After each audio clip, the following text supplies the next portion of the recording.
Where are the indigent in the city? Where do they live? Indigent? You act like you've never heard the word before. We don't have that problem here, really. So I asked them, well, could you at least take me to a Canadian slum? And, well, this is what a ghetto looks like in Canada. Is this the same sort of mentality that says with Canadians, you think if somebody gets sick, they should actually be able to have health care? Yes. Oh, definitely. Yes. Definitely. Why? Because human rights. Everyone's got the right to live. Did you just come out of the emergency room? Yes, I did. And how much did you have to pay for your treatment? I wouldn't know what the bill is. It's covered by our hospital plan. So you're telling me you didn't have to pay anything? No, I don't. I have family that lives in the States. I used to live in Canada and moved over there. And it's so different. They get afraid more easily. Oh, yeah. Yep, very much so. Because everybody reacts over there just like that. They don't stop and think. First reaction is pull the gun out. You're on my property. You know, like, I don't know. It's just different over here. Where do you live? Detroit. Detroit? Yeah. Come over to Canada here for the night? Right. Uh-huh. People a little bit more open-minded over here, a little bit more welcoming. Yeah. Feel any difference when you cross over to this country? Be honest now, come on. It's a lot lighter. This segregation over there is definitely much more in the United States. Intensified in the States, yeah. So you can feel it. Almost like they just let you be. That's Canada for you. Every time I turn on the TV in the States, it's always about a murder here, a gunfight, hostile position. I just think the States, their view of things is fighting. That's how they resolve everything. If there's something going on in another country, that, you know, they send people over to fight it. And Canada's more just like, let's negotiate, let's work something out, where the States is, well, we'll just kill you and that'll be the end of that. If more guns made people safer, then America would be one of the safest countries in the world. It isn't. It's the opposite.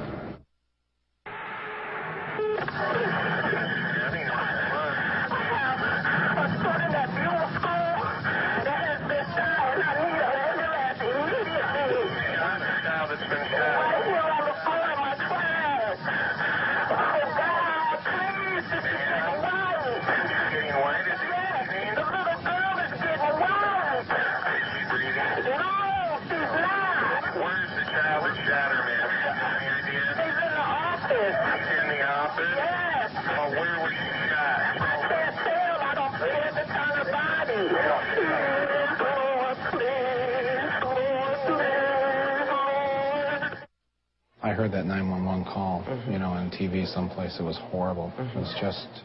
Because she kept asking, where's the shooter? She said, he's gone. I need some help. And the little girl was in there, too. She was on the floor, yes. She was on the floor. And the police and the medics came, or... By the time the medics were here, medics had just come in, and I remember him stepping in and taking over the room. He said, you have to leave. All right. And then when medics come in, when the police come in, you're no longer in control. Was she still alive then, or probably not? Her lips had become covered.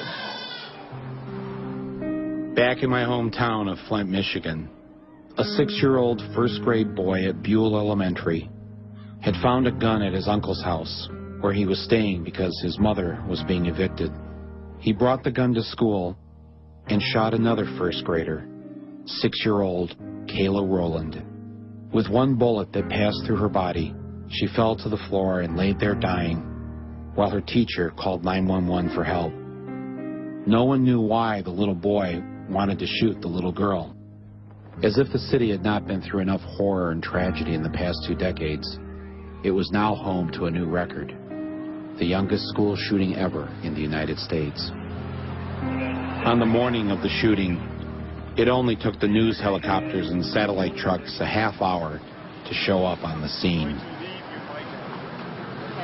Check in the truck. You know, we're doing one in 30 minutes again. This evening, about 7 o'clock, will be a public memorial service. We are expecting hundreds of people. They will mourn the loss of little Kayla, a tiny little girl who loved pizza, teddy bears, and who was taken away from us much too soon. Dina? Good morning, Christine. The funeral home now passing out thousands, tens of thousands of these pink ribbons to support the young girl's family. Today will be an emotional day and has been already, remembering little Kayla. Jeff Ross, Fox 2 News. Nice job. Yeah, Michelle, we're having technical problems, okay? Well, don't talk to me about it. Call our SAT truck. Get a haircut, man. I'm a pig. Rug. Here we go.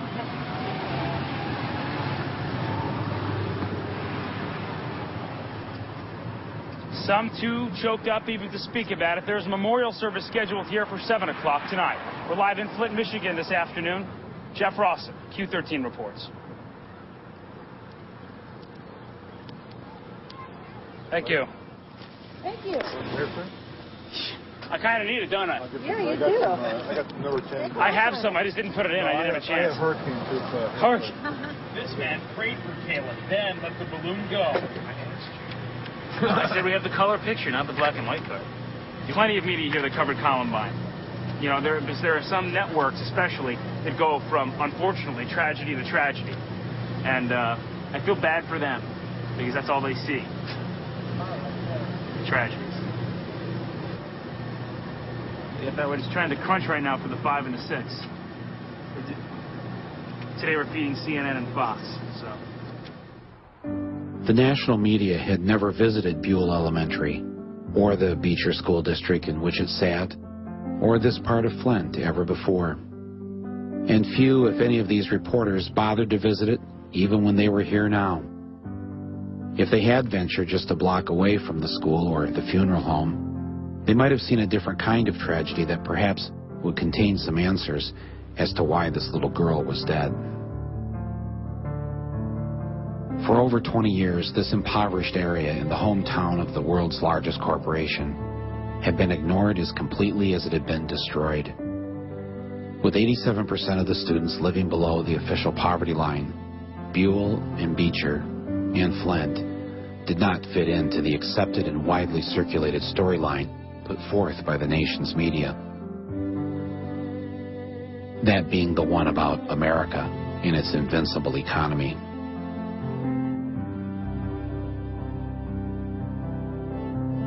The number one cause of death among young people in this part of Flint was homicide. The football field at Flint Beecher was sponsored by a funeral home. The kids at Beecher have won 13 state track championships, but they've never had a home track meet because around the football field all they have is this dirt ring. Years ago, someone here named the streets in this part of town after all the Ivy League schools, as if they dreamed of better days and something greater for themselves.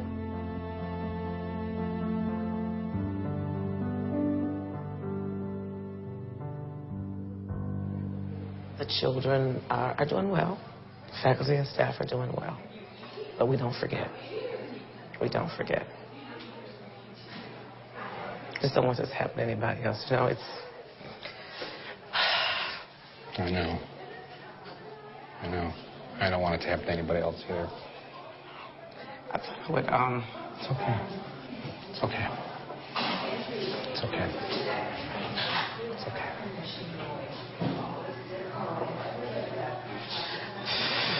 I'm sorry. That's all right. From my cold, dead hands. Just as he did after the Columbine shooting, Charlton Heston showed up in Flint to have a big pro-gun rally. Freedom has never seen greater peril, nor needed you more urgently to come to her defense than now. Before he came to Flint, Heston was interviewed by the Georgetown Hoya about Kayla's death, and even his own NRA website talked about it. We wanted to let the NRA know that we haven't forgotten about Kayla Rowland. How could they come here? To me, it's like they're rubbing their nose in it. I was shocked and appalled that they would come here. Heston was asked by a local reporter why he came to Flint after the tragedy at Buell, and what did the NRA have to say about 6-year-olds using guns. We spend $1 million every year, and we teach it to 5 and 6-year-olds. We say, if you see a gun, don't touch it, leave the room, call an adult.